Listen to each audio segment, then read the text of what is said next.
हम 2016 के बैच है। तो अभी तक हमारा तीसरा साल है ये 2018 to 19 हमारा तीसरा साल कंप्लीट होने वाला है, लेकिन अभी तक हमने सिर्फ 2 सेमेस्टर के एग्जाम दिए हैं। हालांकि हमारा 4th सेमेस्टर कंप्लीट होना चाहिए और अभी हम 5th 6th सेम के लिए पढ़ने चाहिए।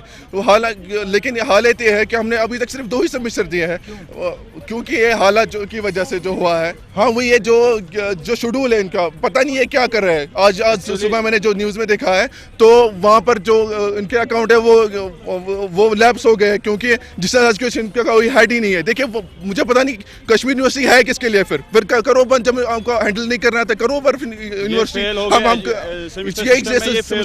जो उन्होंने इंट्रोड्यूस किया है सेमेस्टर सिस्टम, ये फेल, इनको हैंडल नहीं करना आता है। तो फिर अगर हैंडल नहीं करना था तो फिर आपको पहले देखना था, कोई प्रोटोटाइप करना था, फिर इम्प्लीमेंट करना था। लेकिन उन्होंने किया ही नहीं, सीधे ठोक दिया हम पे सेमेस्टर सिस्टम है। हम आपके माध्यम से उनको अप्रोच करना चाहते हैं, तो क्योंकि मीडिया हमारी आवाज़ है। अगर आप हमें कवर नहीं करेंगे तो फिर हमारा है ही नहीं कोई। हम यही चाहते हैं कि हमारा 3rd और 4th सेमेस्टर इकट्ठे हो, अगस्त तक वो कंप्लीट हो। आज हम बैनर लेके आए हैं, अगर उन्होंने अगस्त तक कंप्लीट नहीं किया है, देखो हम पीसफुल है, हम कुछ नहीं, अगर हम वैसे बंदे हो तो आज हम पथराव करते हैं। लेकिन ये हमें मजबूर करेंगे, अगर अगस्त तक 3rd 4th सेमेस्टर कंबाइन नहीं होगा तो आज हमारे हाथ में बैनर है, उस वक्त क्या होगा, क्या हालत रहेंगे, उसके लिए वो जिम्मेदार खुद होंगे।